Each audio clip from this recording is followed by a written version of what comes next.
Welcome to Rising from the Ashes Opportunities Unleashed, a special episode of 90 Years Strong, the Monroe College story. My name is Anne-Marie Ferguson, the Executive Director of the Monroe Foundation. In this episode, your host, Gary Axelbank, with his special guest, Edwin Pagan, will delve into a pivotal moment in history that shaped not only the Bronx, but also the trajectory of Monroe College. Join them as we explore the aftermath of the Bronx Fire during the 1970s, a period marked by devastation, but also by resilience and renewal. So sit back and let's journey through the heart of the Bronx, where amidst the rubble, dreams were ignited and futures were forged. Welcome to Rising from the Ashes, Opportunities Unleashed. Hey, everybody in podcast land. It's Gary Axelbank. I'm thrilled because I'm here with my buddy, Edwin Pagan, my Bronx buddy. Nice to see you, Edwin. We are here to talk about the Bronx in the 1970s.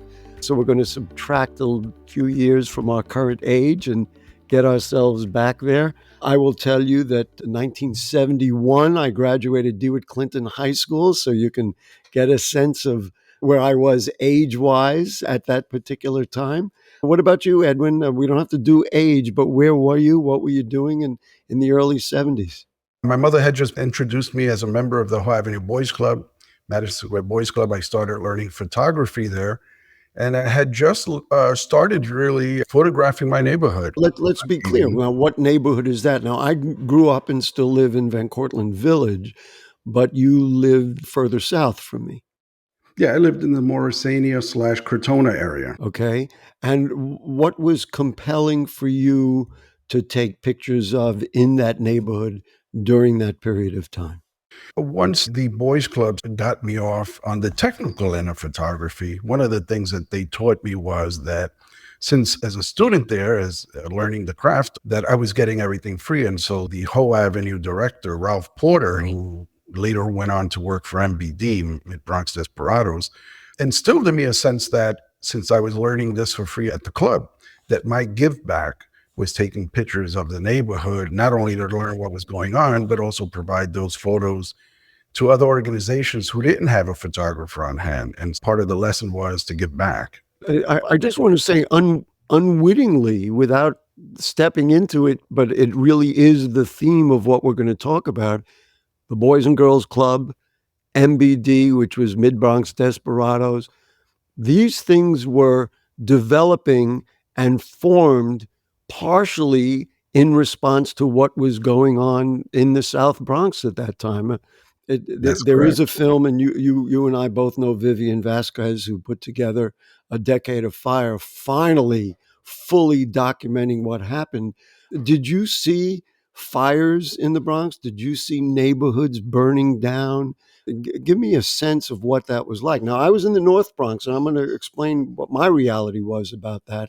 But for you living in Morrisania and in the Crotona area, did you see it? Did you hear it? Every day, practically.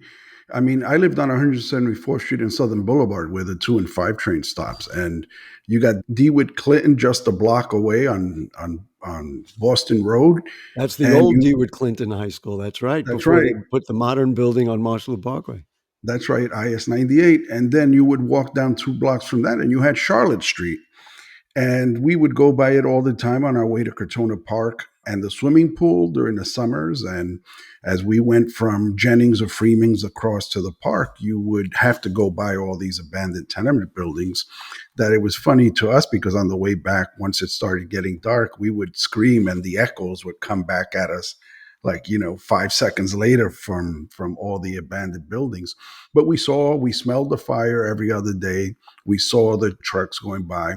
So much to the point that it just became an everyday background white noise for us. Edwin, isn't that crazy? And now listen, this is well documented. Again, I recommend Decade of Fire. You can see and learn all about that. But think of how crazy that is, that there are landlords burning down buildings. They didn't care about the people who lived there or anything else, just to simply get the payoff, the insurance payoff from those buildings. And growing up there, Well, we just have to live our lives. It's like part of how we live. Think of how horrible that is, frankly. It's just a terrible thing. But also as children, we didn't have a reference to what it was to live somewhere else. And I know that one of my good friends, Joe Conzo, and others always say that that was just the playground we were given. And to us, it wasn't that different. We grew up and we had a great childhood. We played games in ways that perhaps are unique to the South Bronx during that time. But we were good. We had food. We went to school. We had our friends, and it was still during a time where everyone played outside, and we had a great time. But that was the backdrop for sure. And it was during a time where basically the neighborhood had been written off. And as you said, the landlords were taking advantage of collecting rent, not doing any upgrades or providing heat. And on top of that, then for the purpose of insurance, they would have the buildings torched. So it was a very sad moment for the community.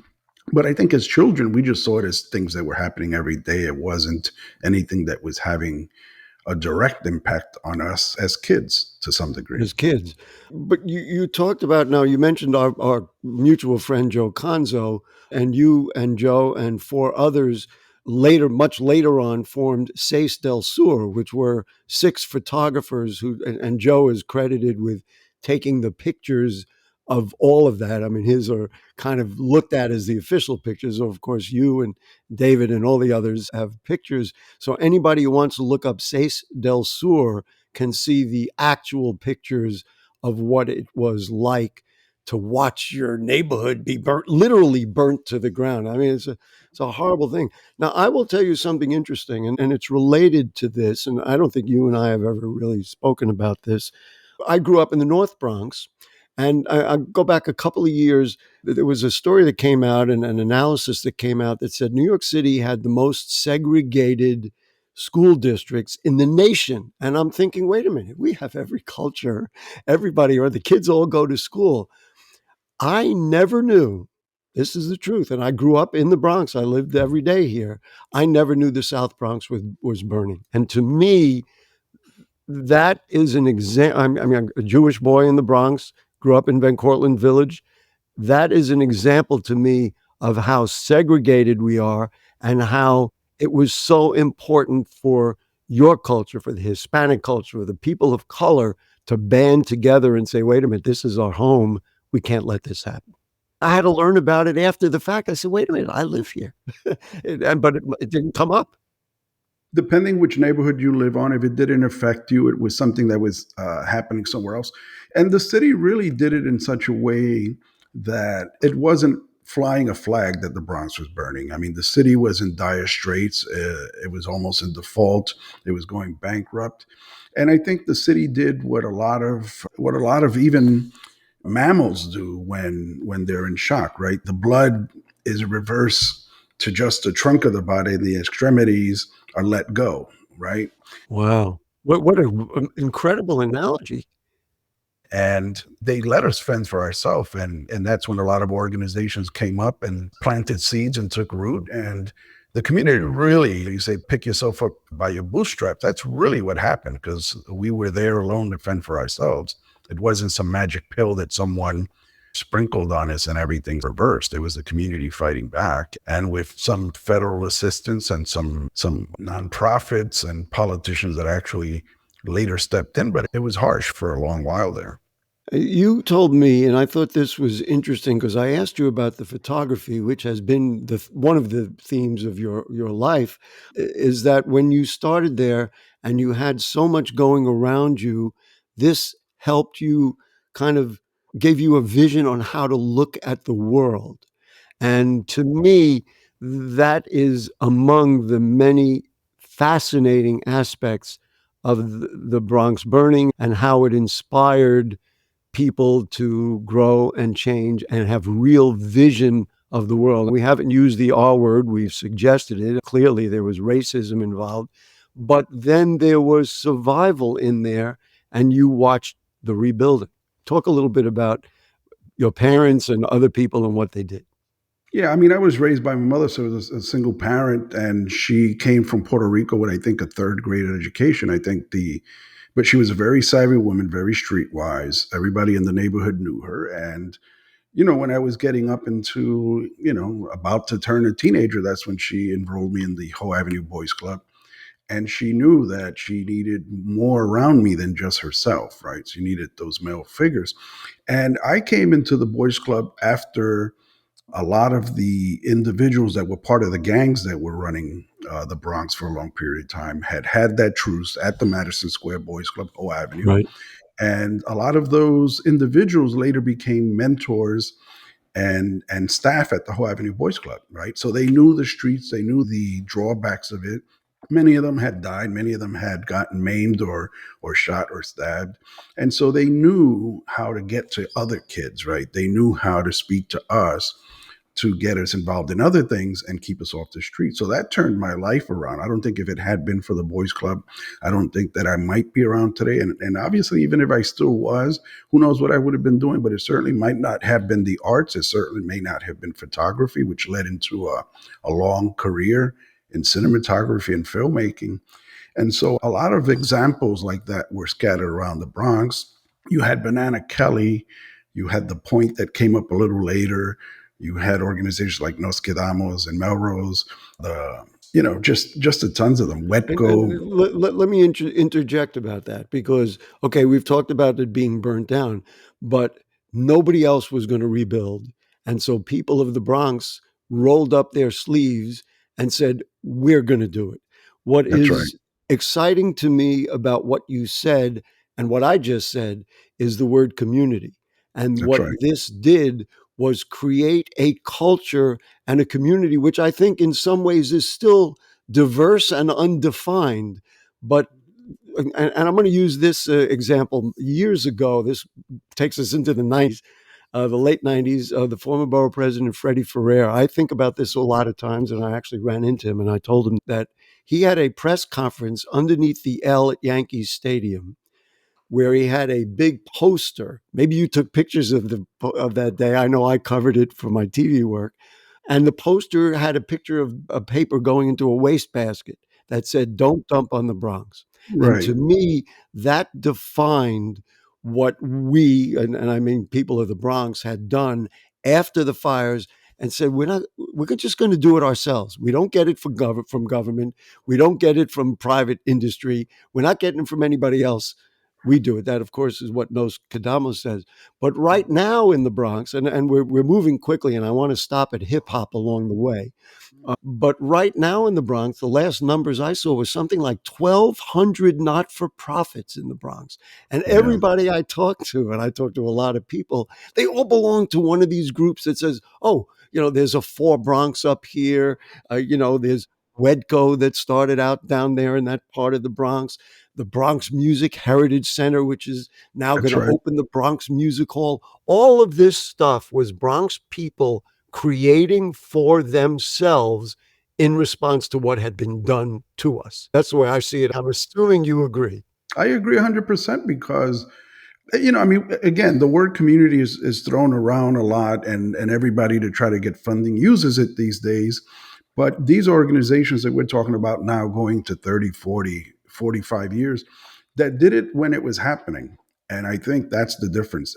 It's like someone that rolls up their sleeves when they have to do it because they're hungry, and someone that does it later on because it's going to be, oh, I'm going to get some brownie points for doing that, and I'm going to get some coverage. The way you just described it, that is so Bronx. Go ahead, I'm Yeah, listening.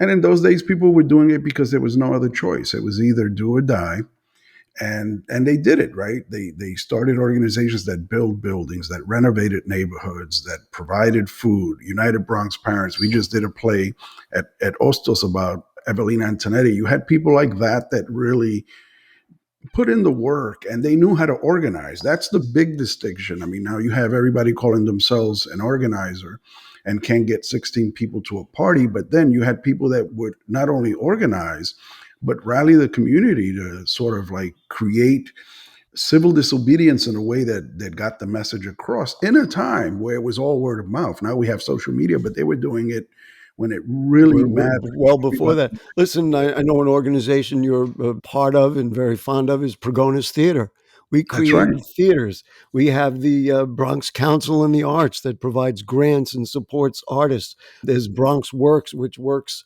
all over, all over the Bronx on all kinds of social issues. What was the other one I thought? Oh, the Bronx River Alliance. The Bronx River, which was completely polluted. And of course, the Bronx River Alliance worked for years till one day they could bring beavers back. The Bronx River still needs work, and they're still working on it. I want to talk about another aspect that the world knows about now, because they say, oh, the Bronx invented hip hop 50 years ago and all that. The reason, and I'm going to say it and you can add in your point, as I understand it, the reason that hip hop was created was because they defunded music programs, music and art programs in schools. And so especially Bronx people with strong ethnic backgrounds, with strong cultural backgrounds. The kids, especially growing up in the neighborhoods that you talked about, Edwin, they Hmm. had to express. They had to. So they said, "Well, the heck with it." So they used turntables, and of course, our buddy DJ Kool Herc spun the records. He said to me, all of a sudden, I realized I was like doing something, and he was creating beats, and all of a sudden, literally, the world changed. But That's right. this was the Bronx response to the devastation that had happened to them. That's correct. I think if you see in any culture, when any culture it's inside the pressure cooker, it finds ways to entertain itself, get through the anxiety and the tragic moment. And as you said, as young people, they wanted to have a good time during the summers and party. And these groundbreaking individuals created hip hop, right? Made music when there was no music. Rather than learning the violin or learning the drums or learning the piano, they learned the turntables and then created the dance culture, created the entire culture that is now obviously multi-billion dollars. And I think it's really important, not only for the Bronx, but for the world to see when there's devastation, especially if you have people, for want of a better term, who have soul, who care, who have community, who want to express, and people who come from other countries really want to express. That's how hip hop was created. It's just a magical story, really. Absolutely. There was an exhibit that the Bronx Museum of the Arts did back, I believe, in the late 80s, if not the early 90s, and it was called Devastation Resurrection. And I think I have the catalog in storage, but it was about that, how community creates culture when there's a vacuum for it. And, there's a line from Jurassic Park where they say life finds a way. And they obviously they're talking about dinosaurs in that instance. But in our neighborhood, the fact that we were lacking in resources made us find new ways to sort of do things with nothing. And so we used what was around us, whether it was the empty playgrounds or the abandoned buildings. And in this case, it was people with turntables just playing music to sort of keep the temperature down in the summer, so to speak.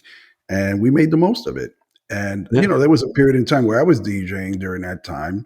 I was just that kid in the playground who was there, happy to be there with his friends and having this music bust our chests open because of the bass. It was great to be there.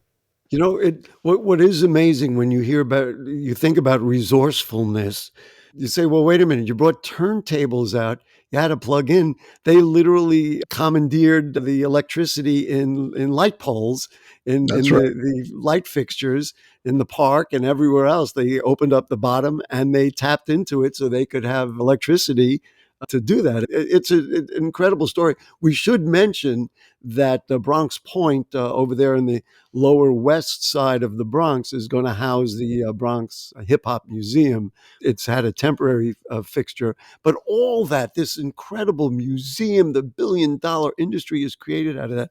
One other thing, we would be remiss if we didn't talk about this. The 70s was the era of heroin.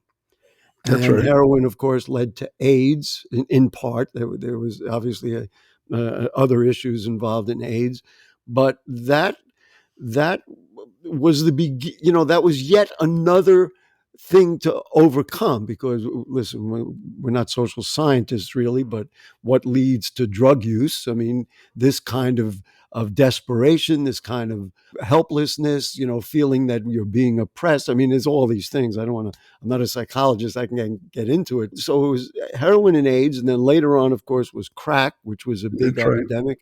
And then fentanyl, which is current. I mean, we're subject to that.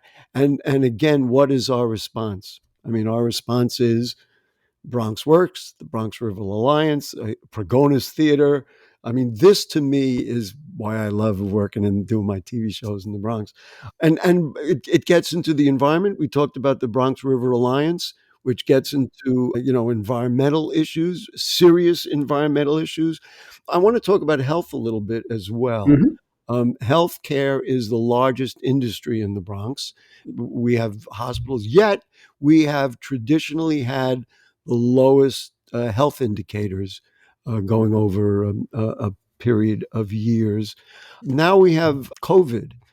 Do you get the sense that there is now a similar response to COVID that we had then, that kids are finding new ways to communicate, or is COVID one step beyond what we all experienced, what you all experienced in the South Bronx in the 70s? No, I think the thing with COVID was here, my younger son, Ethan, is a perfect example. COVID hit when he was graduating from high school. He couldn't go the first year to college because it was just topsy turvy. It was a mess. And he also told us, look, he didn't want to spend the money if he wasn't getting the proper education. But what the kids did during that period of time, because they were secluded, and what should have been the epitome of them getting their social center as adults, right? The transition to adulthood. And what they did is really they created these online communities where they basically talked amongst themselves and created all these ways of entertaining themselves with these chat rooms and these online gaming boards. And they have come out the other side, I think, lacking a little bit of those social skills. But I see my son now back in school, getting in the film club, getting in the baseball team. And they're fighting. They're at the tail end of that where they're Right. fighting They're to trying to become almost come alive again. Do you, exactly. and maybe I'm wrong in this, do you see an analogy between what Bronxites did to respond, creating new cultures, creating all these organizations saying we're going to do it? Do you see a relationship between that process to what your son and maybe other young people are going through today? I think so, because I think also this generation of youth is also so aware. They're so in tap with what's happening around the world. And if you see a lot of the demonstrations that are happening around the world for a variety of issues, you see that the ones at the forefront are the youth, right? And they also have this way of communicating beyond their means through social media, and there's all these applications where they can do their own flyers and posters that they are addressing it in a different way. It's just a different tool, right? We did it with hip hop and we did it with breakdancing and graffiti, and they're doing it on social media with self-generated content, because a lot of them are growing up Right. in a space that's all about generating content and being visible, and that's how they're doing it. Yeah. I want to bring up two things before we run out of time. I just happened to see this morning, and knowing that we were going to be doing this today, I said, this is also another example. We didn't talk about this. This is also what grew out of that culture, that devastation in the 70s. I just saw that Casita Maria, which is an organization you know well, we all know well, Yes, is running their South Bronx Cultural Festival in May, and I just saw an ad for it, and they're inviting everybody to come out. Think of that happening in the same neighborhoods where landlords burnt the buildings down, and then think of all the people who rebuilt it and brought it to a point where we have Progonis Theater, where we have Casita Maria, which is an incredible building and a beautiful institution of arts and culture absolutely. and education and opportunity for kids. I mean, I still think of the soccer program, the South Bronx United, which now just opened a coffee shop on River Avenue underneath Yankee Stadium, underneath the train station at Yankee Stadium. And think about that. Bronx kids coming together who play soccer decided to do this because this is the right thing to do for the community. You're smiling, I'm smiling. This is what we learned from what we went through. I mean, this That's is right. really, if we're trying to define a Bronx culture, to me, this is it. We do, we do it ourselves because nobody else is doing it for us. Absolutely right. Correct. Two things now. I want to talk about Edwin Pagan. Are there photographs? Is there no, we don't have it in front of us, but are there photographs that you think that you took? I mean, we know about Joe Conzo's legendary photographs, but photos that you took that really explain what happened. Yeah, my photographs, most of my work when I was documenting the Bronx as a younger person, as a teen, as in my Yeah. early 20s, was always focused on other youth. So what I basically photographed was kids being kids and being resilient in the neighborhood, right? There may have been abandoned buildings behind them. The swings may have been rusted because they weren't being taken care of, but the kids are always smiling. The kids are just being kids. And I think in any circumstance, you'll see that here and around the world. And I think that's what I focused on because I think that was what caught my eye because I was photographing people my age. And I think that's a symbol because if our kids are happy under any circumstances, you know that there's a good chance that the future is bright. And I think, no matter what happened in the Bronx, our parents stepped up and they did what they had to do for the children, despite what they were lacking. And I've always said that most other cultures, if they had gone through what we went through without the resource we had, probably would have crumbled. But we did a lot with so little. Right. And the Bronx is All back right, because now of I want to bring us right up to date, and it is relevant to this. You are known as the Latin horror film guy. So just talk to me. And again, it's clear to me, especially after this conversation, that all of that is the descendant of, just you learning to express yourself. How did you become the Latin horror film guy? And what is it that you do? Well, I got introduced into horror films in I believe in '73. I was 10. My sister took me to see, I believe it was the Exorcist, if I'm not mistaken, at the Whitestone Reminded me Drive-In. of Green Vomit, but go ahead. Right, at the Whitestone Drive-In when it was still there. And it introduced me to that. And I found that it drew me to those kind of films. And parenting today is a little different than when it was then. I don't think nobody was putting big filters on us at home, what we watched on TV or not, as long as it wasn't, X-rated. We were in the living room watching it. All I had to do was cross the street to the Dover Theater When on we had Boston movie Road. theaters. That's right. And I would see horror movies there. And in 2008, while I was doing cinematography, I needed the time when you come down from those sugar rushes after a big project. I said, well, I'm a Latino. I love horror. And I'm a filmmaker. And I was looking for something to do. And it hit me, Latin horror. And I started the website. And it took off right away because I And there think were people not were a looking lot for of Latin horror films or Hispanic actors starring in those films, right? Do I remember you telling me that at some point? Right. There was in Spain, there's a lot of work that's been produced over the years in Brazil, South Central America. And the people were doing the work, but anytime that the work was shown in the United States, it was just called horror. They didn't treat it like it had its own idiosyncrasies. And that was the thing that once I put the brand together on the website and started really doing my due diligence, I realized that we have a long history of our own cultural stories based in horror and the literature and the films. And it was a matter of compiling that and being able to say, we have our own genre. And I think our way of telling stories is more akin to the Japanese because we believe in the afterlife to some degree and the way we're raised that we're not like the American storytelling audience where you go into a building, everybody's being killed and bodies piling up and they want to continue finding out what's inside. We believe from frame one that something exists other than us. What we want to know is why is it after us and why is it messing with us? There you go. Listen, And then it becomes Edwin, about character development and not necessarily just plot. to me, this is, again, not only have you told us about what happened in the 70s, but you embody what happened and what it led to, because now you've created a new culture in the arts around your Latin culture, et cetera, et cetera. I think that's about it. I'm going to say thank you, my buddy Edwin Pagan.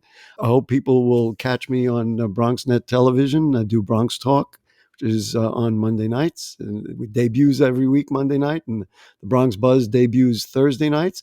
And Edwin, you got a film coming up? You got something going out there? You want to promote something? Yeah, I'm working on a film called Glasgow Jack, which I just submitted to the Jordan Peele Grant for Genre Filmmakers. We'll hear back shortly. But it's a psychological horror film about a guy that moves into a house, rents the attic, finds a doll, which happens to look a lot like the logo from Coney Island, and starts experiencing memories that are not his own. And that's exactly why I leave. Edwin Pagan, thank you so much. I'm Gary Axelbank. And, peace, love the Bronx, don't we? Thank you for having me. We love it dearly. As we conclude this episode of Rising from the Ashes, Opportunities Unleashed, we are reminded that out of tragedy can emerge triumph and transformation. Join us next time for episode 4, The New Frontier, Stephen Jerome's Presidency and the New Rochelle Campus, where we delve into how the events surrounding the Bronx Fire were pivotal in shaping the future of Monroe College. Stay tuned for more stories of resilience and the enduring spirit of Monroe. Until then, remember, from every challenge, opportunities arise.